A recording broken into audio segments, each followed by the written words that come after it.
¿Qué clase de oscuridad puede habitar en una casa para que los vivos teman más que los muertos? La historia de Amityville no es solo una leyenda urbana. Es una cadena de eventos documentados, discutidos y hasta el día de hoy, profundamente cuestionados. Todo comenzó con un crimen tan brutal que estremeció a Estados Unidos.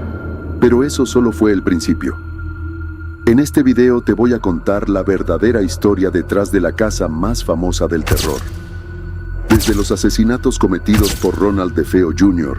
hasta los escalofriantes testimonios de los Lutz, quienes afirmaron haber vivido una pesadilla en carne viva. Y lo más inquietante, las contradicciones, las dudas y las posibles mentiras que convirtieron este caso en uno de los más polémicos del siglo XX. ¿Fue un engaño millonario? ¿Un caso de histeria colectiva? ¿O la manifestación real de fuerzas que escapan a nuestra comprensión? Prepara tus sentidos, porque lo que estás por escuchar no es solo una historia. Es un descenso a lo más oscuro de la mente humana. Y quizá, del más allá. Eran las 3:15 de la madrugada del 13 de noviembre de 1974.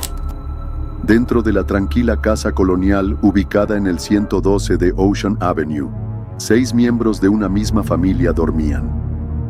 La paz de ese barrio residencial se rompió en una noche que quedaría marcada por siempre. Ronald DeFeo Jr., el hijo mayor de la familia, caminó por los pasillos con un rifle Marlin calibre .35 en las manos. Primero entró al cuarto de sus padres, Ronald Sr. y Louise. Les disparó mientras dormían. Luego caminó hacia las habitaciones de sus hermanos menores. Dawn, de 18 años, Allison, de 13, Mark, de 12, y John Matthew, de 9. Uno por uno, todos fueron asesinados con disparos certeros. El detalle más perturbador: todos los cuerpos fueron encontrados boca abajo, en sus camas. No había señales de pelea, ni ruidos de forcejeo, ni gritos. El arma utilizada no tenía silenciador. ¿Cómo es posible que nadie se despertara? Ronald se duchó, cambió de ropa, fue a trabajar e intentó actuar con normalidad. Más tarde ese mismo día, se dirigió a un bar local gritando que su familia había sido baleada. La policía llegó rápidamente y descubrió la escena. 6 cuerpos alineados, sangre en los colchones, un silencio espeso que lo cubría todo. Al principio, Ronald culpó a un asesino mafioso, un sicario que, según él, tenía cuentas pendientes con su padre. Pero su coartada era débil y llena de contradicciones. En menos de 24 horas, confesó: "Lo hice yo. Los maté a todos". Durante el juicio, los abogados defensores intentaron argumentar que Ronald sufría de trastornos mentales graves, incluyendo paranoia y esquizofrenia. Aseguraron que escuchaba voces que lo impulsaban a matar. Uno de los psiquiatras afirmó que Ronald estaba convencido de que el diablo habitaba en la casa. Pero el jurado no fue convencido. Declararon culpable a Ronald DeFeo Jr. de 6 cargos de asesinato en segundo grado. Fue condenado a 6 cadenas perpetuas consecutivas, una por cada miembro de su familia. Murió en prisión en 2021, sin confesar jamás la verdad completa de lo que ocurrió aquella noche. A pesar de la condena, surgieron preguntas sin respuesta. ¿Por qué ningún vecino escuchó los disparos? ¿Por qué todos los cuerpos estaban en la misma posición? ¿Actuó realmente solo? Algunos expertos sugirieron que Dawn, su hermana, pudo haber participado. Otros sostienen que hubo un segundo tirador. Pero lo que más alimentó el misterio fue la declaración de Ronald. Algo me obligó a hacerlo. Algo dentro de esa casa. A partir de ese punto, el caso DeFeo dejó de ser solo una tragedia familiar. Se convirtió en el origen de una historia más grande. Una historia de oscuridad, susurros invisibles y miedo nocturno. Una historia que todavía no termina. Un año después del crimen, la casa volvió a estar en venta. Los agentes inmobiliarios sabían que no sería fácil. ¿Cómo vender un lugar donde 6 personas fueron asesinadas mientras dormían? La propiedad estaba marcada. Y sin embargo, una familia se interesó. George y Kathy Lutz eran una pareja de clase media que buscaba estabilidad. Tenían 3 hijos pequeños de matrimonios anteriores. Cuando vieron la casa del 112 de Ocean Avenue, no pudieron creerlo. Era grande, hermosa, con detalles victorianos, sótano, chimenea, garaje y hasta un muelle privado. Y costaba solo $80,000. ¿El motivo del descuento? El pasado. Los Lutz sabían exactamente lo que había sucedido en esa casa, pero no creían en fantasmas ni en maldiciones. Se decían realistas. Hicieron una oferta y se mudaron en diciembre de 1975. Incluso llevaron a un sacerdote, el padre Ralph Pecoraro, para bendecir el lugar. Pero algo salió mal. Según el sacerdote, al entrar a la antigua habitación de los DeFeo, una voz invisible le gritó: ¡lárgate! Sintió una bofetada en la cara y un escalofrío que lo hizo huir. Nunca regresó. Los primeros días, los Lutz intentaron llevar una vida normal, pero las cosas comenzaron a cambiar rápidamente. George empezó a despertar todas las noches a las 3:15 de la mañana, exactamente la hora en que ocurrieron los asesinatos. Sentía un frío imposible de explicar, aún junto al fuego. Bajaba solo al sótano por horas. Empezó a perder peso y lucía cada vez más enfermo, como si la casa lo estuviera consumiendo. Kathy tuvo sueños vívidos, violentos. Veía escenas del crimen, figuras oscuras en los pasillos, y sentía que algo la tocaba mientras dormía. Sus hijos comenzaron a tener comportamientos extraños. La pequeña Missy decía hablar con Jody, un cerdo con ojos rojos brillantes que aparecía en su ventana. Las cosas se intensificaron. Puertas que se cerraban de golpe, manchas negras que salían del inodoro, nubes de moscas en habitaciones sin ventanas, pasos que subían y bajaban las escaleras en la madrugada, olores pútridos sin fuente visible. Los crucifijos se torcían en las paredes, y las voces, susurros que venían de los rincones más oscuros. Los Lutz afirmaban que eran observados, seguidos por una fuerza invisible. Incluso los muebles se movían solos, y una sustancia viscosa verde comenzó a brotar de las paredes. Tras 28 días de angustia, decidieron huir. Una noche, sin avisar a nadie, salieron con lo puesto. Dejaron ropa, muebles, utensilios, juguetes, y jamás regresaron. Así comenzó el segundo capítulo de La Maldición. Los Lutz intentaron racionalizar lo que ocurría, pero lo irracional no tiene lógica. A medida que pasaban los días, la atmósfera en la casa se volvía más densa, más oscura. Era como si la casa respirara, como si la madera crujiera no por el frío, sino por contener algo vivo, algo que no quería huéspedes. George empezó a cambiar. Ya no era el mismo. Se convirtió en un hombre irritable, paranoico. Su obsesión por el fuego fue el primer síntoma. Pasaba horas alimentando la chimenea, asegurándose de que nunca se apagara. Pero siempre tenía frío. Un frío que no venía del cuerpo, sino del alma. Dejó de trabajar. Se aisló. Caminaba por la casa en silencio, como si persiguiera algo invisible. Decía escuchar gruñidos en el sótano, y una voz grave que lo llamaba por su nombre. A veces, según Kathy, George hablaba solo, en un idioma que ella no reconocía. Kathy comenzó a experimentar fenómenos físicos, rasguños en la espalda, hematomas inexplicables. Los niños también sufrían. Missy, la menor, hablaba con Jody, una figura de ojos rojos que decía vivir en la casa. George dijo haber visto esa criatura desde el patio, observando desde la ventana del cuarto de su hija.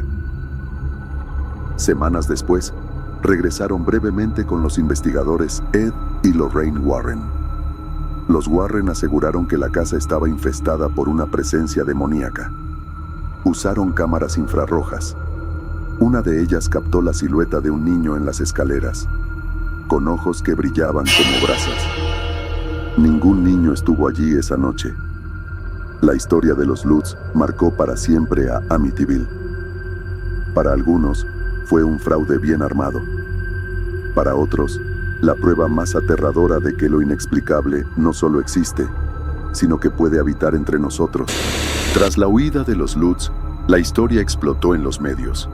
Programas de televisión, diarios nacionales y revistas sensacionalistas comenzaron a hablar del terror real de Amityville. Era perfecto. Crimen, fenómenos paranormales, una familia destrozada y una casa que parecía viva. El relato era tan atractivo que nadie quiso quedarse fuera. Poco después, George y Kathy Lutz firmaron un contrato con el escritor Jay Anson. El libro resultante, The Amityville Horror, se convirtió en un fenómeno editorial.